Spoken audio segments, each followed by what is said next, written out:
Hi everyone, this is the end of quarter video for fall of 2020.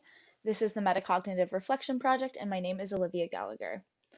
Our project focuses on metacognitive skills in research, specifically self-directed research in HCI spaces.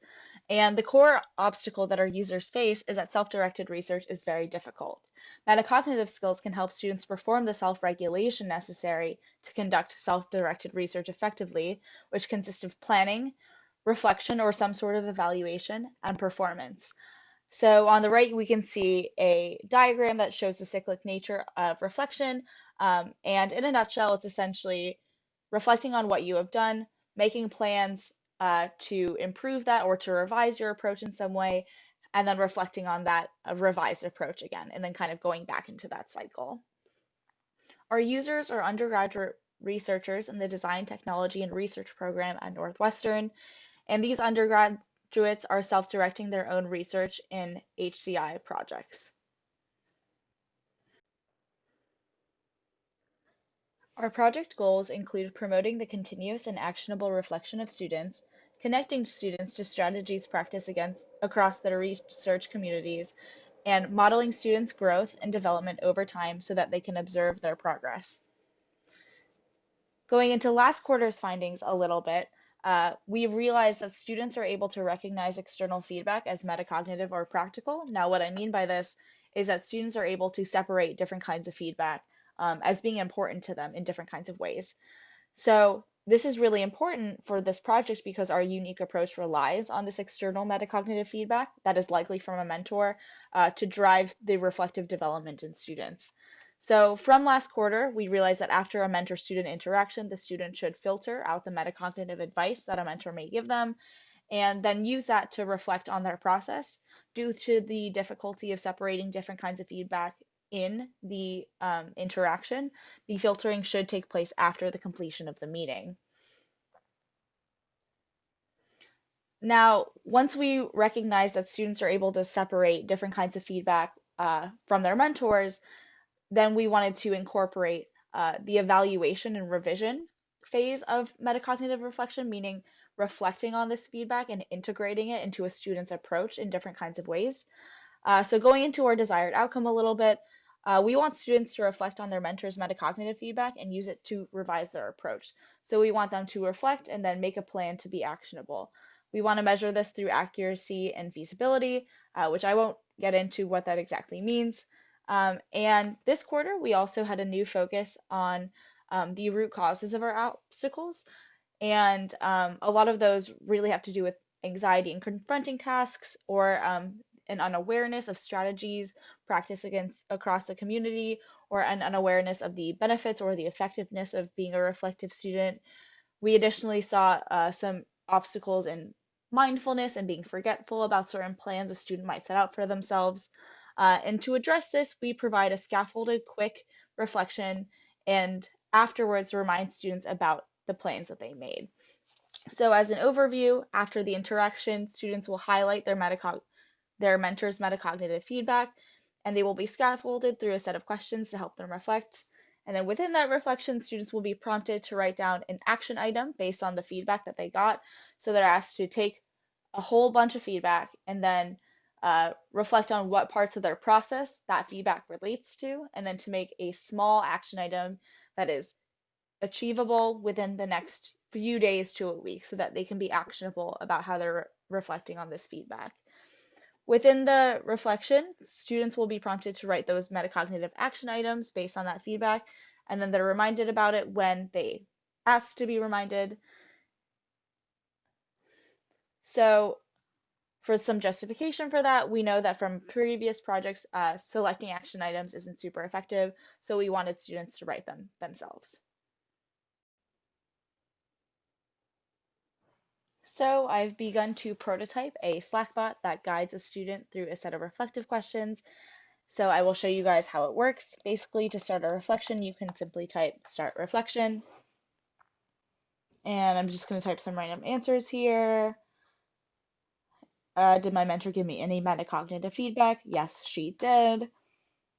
Let's say she told me to use Polaris before coming to office hours with questions.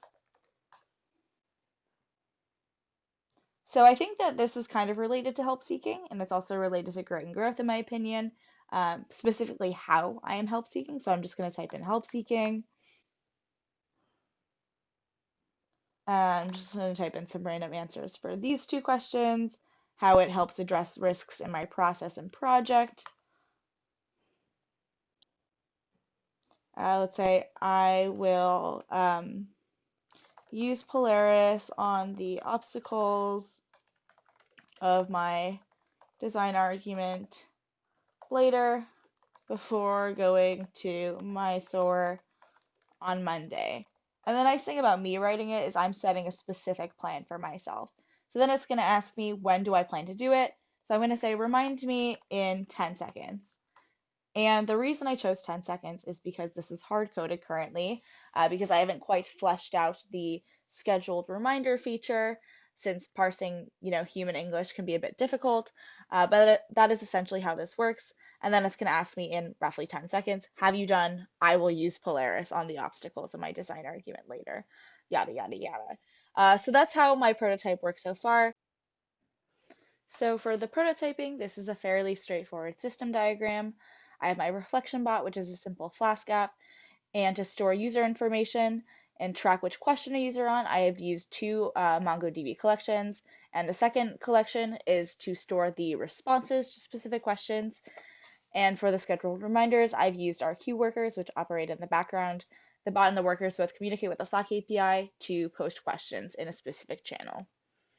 So some of the takeaways I had during the status update this quarter, I tested my prompts and reminders through essentially wizarding it, right? Copying and pasting each message into each chat with a different DTR student. Um, and though many students did not respond to my reminders, a majority of the students did complete the action items upon following up with them. And also upon following up with them, some of them mentioned that even though they did not respond, um, having me remind them to do those tasks did keep those tasks in the back of their mind, making them more likely to complete them. So for prototyping, I think some of the takeaways I had was that it's difficult to schedule reminders based on a human input, right? Kind of parsing that English and making something that's reliable. And that's something I would like to see fleshed out better in the future. Now, the last takeaways I have for this quarter have to do with action item guidance, which is sort of an interface feature, sort of a design argument feature or a characteristic. And that has to do with the trade-offs between specificity and actionability when goal setting as a student. And I think some of the core obstacles that I've run into this quarter is that students have trouble turning high level learning strategies into uh, feasible and achievable goals for themselves that are related to those learning strategies. Um, but at the same time, right, if you simply give students examples of action items, you risk students not making specific goals for themselves and for their specific projects. So there certainly is a trade-off there. And I think one of the takeaways is that this project does need a better understanding of how to deal with those trade-offs. Now, for the future in prototyping, like I've talked about a little bit earlier, I would like to see specific features more fleshed out in this bot. And for the interface arguments, I think it would be good to gain a better understanding of the trade-offs between the actionability and the specificity in goal setting, and how different aspects of a student's career or a student's personality might influence these trade-offs. And the last thing is, you know, for this quarter, we wanted to see how much generating a student's own action items would assist in long-term actionable reflection. So I think that once we gain a better understanding of those trade-offs, it would be good to have a long-term study to test the long-term benefits of this feature. Thank you.